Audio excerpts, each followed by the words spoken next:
Hello दोस्तों, स्वागत है आप सभी का। दोस्तों इस वीडियो में मैं आपको बताने वाला हूं कि BODMAS का रूल यानी दोस्तों BODMAS का नियम और इसका प्रयोग हम कैसे प्रश्नों को सॉल्व करने में करते हैं। तो फ्रेंड्स चलिए देखते हैं कि BODMAS का नियम क्या होता है और इसका कहां पर उपयोग होता है। जो BODMAS है, ये किसी शब्द के एक एक अक्षर लिए गए हैं। जैसे यहाँ पर अगर हम बात करें बी की, तो बी का जो फुल वर्ड होता है यानी इसका अगर हम बात करें बी के, तो बी का मतलब ब्रैकेट होता है। क्या है दोस्तों? बी का मतलब होता है ब्रैकेट। ब्रैकेट यानी कोष्ठक। तो बी का मतलब दोस्तों ब्रैकेट होता है, ब्रैकेट यानी कोष्ठक। तो दोस्तों आपको पता होना चाहिए कोष्ठक कितने प्रकार के होते हैं। तो कोष्ठक 4 प्रकार के होते हैं। एक तो होता है दोस्तों रेखा कोष्ठक, और एक होता है छोटा कोष्ठक, और एक होता है मंझला कोष्ठक, और एक होता है बड़ा कोष्ठक। तो दोस्तों ये हमारे कोष्ठक के प्रकार होते हैं। तो इस प्रकार से हमारे जो कोष्ठक होते हैं वो 4 प्रकार के कोष्ठक होते हैं। और फ्रेंड्स प्रश्नों में इन्हें सॉल्व करने के लिए कैसे इनका यूज करते हैं, तो सबसे पहले हम दोस्तों क्या करते हैं, जब हम क्वेश्चन को सॉल्व करते हैं रेखा कोष्ठक से स्टार्ट करते हैं, फिर छोटा कोष्ठक, फिर मंझला कोष्ठक, फिर बड़ा कोष्ठक। इस प्रकार से हम प्रश्नों में इन्हें सॉल्व करते हैं। और दोस्तों अगर इसमें हम बात करें ओ की, तो ओ का मतलब दोस्तों ऑफ होता है। ओ का मतलब ऑफ होता है, या फिर अगर हम हिंदी में बात करें इसकी, तो ऑफ का मतलब का होता है। तो आपको प्रश्न में ऑफ या का लगा हुआ मिलेगा, तो इसे हम सॉल्व करेंगे। जैसे यहाँ पर देखें 5 ऑफ 4 यानी दोस्तों 5 ऑफ 4 इस प्रकार से आपको मिलेगा, जो कि 5 गुणा 4। तो यहाँ पर दोस्तों जो ऑफ का मतलब होगा वह गुणा से होगा, यानी इस स्थान पर ऑफ के स्थान पर हम क्या करेंगे, गुणा का साइन लगाएंगे। तो इस प्रकार से दोस्तों हमारा ओ हो जाता है। और दोस्तों अगर हम बात करें डी की, तो डी का मतलब होता है दोस्तों डिवाइड। डी का मतलब होता है डिवाइड, और डिवाइड मतलब होता है क्या दोस्तों, भाग। डिवाइड मतलब भाग। तो भाग का साइन आप जानते हैं इस प्रकार से होता है, ये हमारा होता है भाग का साइन होता है। तो अब बारी आती है एम की, तो एम का मतलब होता है मल्टीप्लिकेशन। मल्टीप्लिकेशन मल्टीप्लिकेशन का मतलब होता है दोस्तों गुणा। तो गुणा का भी साइन आप जानते हैं, इस प्रकार से हमारा क्या होता है, गुणा होता है। दोस्तों यहाँ पर जो ऑफ होता है और गुणा होता है, ये दोनों साइन एक ही है, यानी दोनों जगह पर हम क्या करते हैं, गुणा करते हैं। अब बात करें अगर हम ए की, तो ए का मतलब होता है दोस्तों एडिशन यानी ऐड। ऐड मतलब क्या होता है, जोड़। तो ये हमारा जोड़ का साइन होता है। और दोस्तों हम बात करें एस की, तो एस का मतलब होता है सब्सट्रैक्ट। एस का मतलब होता है सब्सट्रैक्शन यानी घटाना। तो ये होता है दोस्तों घटाने का चिन्ह हमारे, यह हमारा माइनस होता है। तो इस प्रकार से दोस्तों, इस प्रकार से इन्हें जो मिलाकर यानी इनके फर्स्ट लेटर, जैसे यहाँ पर बी है, ओ है, डी है, एम है, ए है, एस है, इन सबको मिलाकर ही हमारा क्या बनता है, BODMAS बनता है। तो इस प्रकार से हम इन्हें क्या कहते हैं, BODMAS कहते हैं, जो कि हमें आसानी से याद होता है। तो इस प्रकार से इन सभी को मिलाकर BODMAS का रूल बनता है। तो इन्हें हम कैसे यूज करते हैं, जब भी आपको क्वेश्चन में पहले ब्रैकेट मिले तो आप पहले उसे सॉल्व करेंगे, फिर उसके बाद हम ऑफ वाले को सॉल्व करेंगे, यानी ऑफ पर जो आएगा उससे सॉल्व करेंगे, फिर उसके बाद हम आएंगे भाग वाले को सॉल्व करेंगे, तो उसके बाद फिर हम क्या करेंगे, गुणा वाले को सॉल्व करेंगे, फिर उसके बाद क्या करेंगे, ऐड वाले यानी जोड़ वाले को सॉल्व करेंगे, फिर उसके बाद एस वाले यानी घटाने को सॉल्व करेंगे, यानी सबसे लास्ट में हम क्या करते हैं, घटाने को सॉल्व करते हैं। तो फ्रेंड्स इन्हें हम कैसे याद रखेंगे, तो आप सबसे पहले याद रखें कि कोष्ठक को पहले सॉल्व करेंगे, फिर आपको एक भा गु जो घ यानी दोस्तों भागु जोग, आप इस ट्रिक को याद रखेंगे तो आप बिल्कुल आसानी से चीज़ों को सॉल्व कर ले जाएंगे। क्योंकि भा से भाग हो गया, यानी हम उस कोष्ठक के बाद क्या करेंगे, भाग को सॉल्व करेंगे, फिर उसके बाद गुणा हो गया, फिर उसके बाद जोड़ हो गया, फिर उसके बाद घटाना। तो भागु जोग आप याद रखेंगे तो आप क्वेश्चन को आसानी से सॉल्व कर ले जाएंगे। तो फ्रेंड्स चलिए देखते हैं कि इसका कैसे हम यूज करते हैं प्रश्नों में। तो चलिए देखते हैं कि इसे हम कैसे यूज करेंगे। अब जैसे दोस्तों देखिए यहाँ पर एक क्वेश्चन है कि 5 + 4 - 12 भाग 3, और कोष्ठक में दोस्तों 7 - 5 है। तो अभी हमने बताया दोस्तों कि BODMAS में कैसे कैसे हम सॉल्व करते हैं। तो सबसे पहले हमने क्या बताया, बी से क्या होता है, ब्रैकेट, यानी हम सबसे पहले बताया कि हमने कोष्ठक को सॉल्व करना है। तो इसमें कोष्ठक कहाँ पे है, तो इसमें कोष्ठक यहाँ पर है।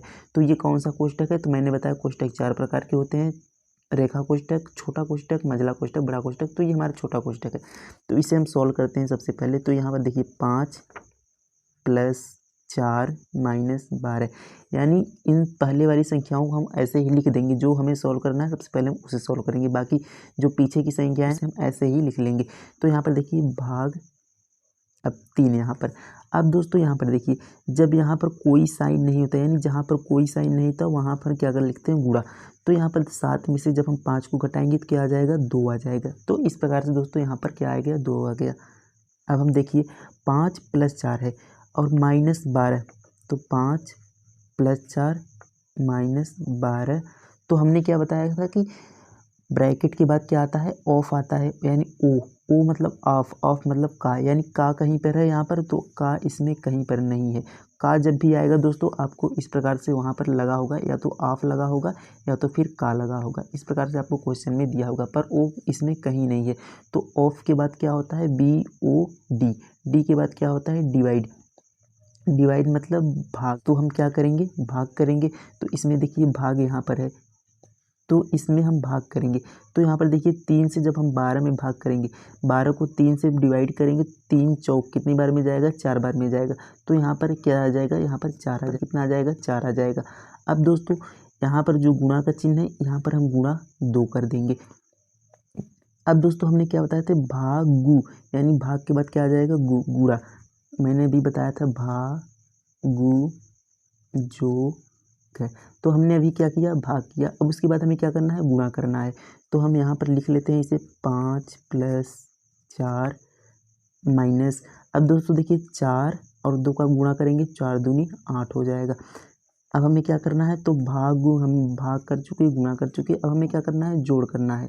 तो जोड़ हमें क्या करेंगे, देखिए 5 और 4, 5 4 कितना हो जाएगा, 9 हो जाएगा। और यहाँ पर -8 हो जाएगा। अब 9 में से 8 जाएगा तो कितना आ जाएगा, 1 आ जाएगा। घटाना हमें लास्ट में है और घटाना केवल एक ही चिन्ह बचा है, तो 9 में से 8 गया, 1 आ जाएगा। यानी दोस्तों 1 हमारा जो हो जाएगा इसका आंसर हो जाएगा। तो इस प्रकार से दोस्तों आप क्वेश्चन को सॉल्व करेंगे। तो उम्मीद है ये क्वेश्चन आपको समझ में आ गया हो। चलिए एक क्वेश्चन और देखते हैं जिससे आपको और अच्छे समझ में आ जाए। तो यहाँ पर देखिए अगला क्वेश्चन है कि 1 सही 2/3 भाग 2/7 गुणा x/7 बराबर 1 सही 1/4 गुणा 2/3 भाग 1/6। तो x का मान, यानी दोस्तों हमें इसमें x का मान बताना है। तो ये देखिए क्या है, ये हमारा मिश्र भिन्न है। तो इसको हम सरल भिन्न में कैसे बदलेंगे, 3 का गुणा 1 में करेंगे, 2 को जोड़ देंगे। तो 3 × 1 = 3, 2 5/3 हो जाएगा। अब दोस्तों यहाँ पर देखिए भाग का चिन्ह है, तो इसे हम भाग 2/7 कर लेते हैं, यहाँ पर गुणा x/7। अब दोस्तों इसे भी उसी प्रकार से करेंगे, तो 4 × 1 = 4, 1 5, 5/4 हो जाएगा, गुणा 2/3 हो जाएगा। और यहाँ पर भाग का चिन्ह है, तो ये 1/6 हो जाएगा। यहाँ पर दोस्तों क्या है, यहाँ पर बराबर का चिन्ह है। तो देखिए 5/3 है, तो 5/3 को हम फिर से ऐसे लिखेंगे। अब दोस्तों देखिए यहाँ पर क्या है, भाग का चिन्ह है। तो हम भाग के चिन्ह को हम क्या करेंगे, गुणा के चिन्ह में बदलेंगे। जब भी हम भाग के चिन्ह को गुणा के चिन्ह में बदलते हैं तो इनका जो मान होता है वो पलट जाता है। जैसे 2/7 है तो ये 7/2 हो जाएगा।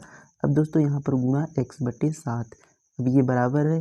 तो यहाँ पर देखिए 5/4 गुणा 2/3। तो हमने क्या कहा कि भाग के चिन्ह को जब हम गुणा के चिन्ह में बदलेंगे तो इसका मान पलट देंगे। तो यहाँ पर गुणा 6/1, 1 लिखें या ना लिखें कोई फ़र्क नहीं पड़ेगा दोस्तों। तो इस प्रकार से दोस्तों हमने यहाँ पर क्यों पलटा, ताकि हमें काटने में आसानी हो, यानी हमें क्वेश्चन सॉल्व करने में आसानी हो। अब देखिए जो फ्रेंड्स कटेगा उसे हम काट लेते हैं। जैसे देखिए यहाँ पर 5 है और यहाँ पर बराबर है, यानी यहाँ पर जो 5 होगा वह कट जाएगा। और यहाँ पर देखिए 2 है,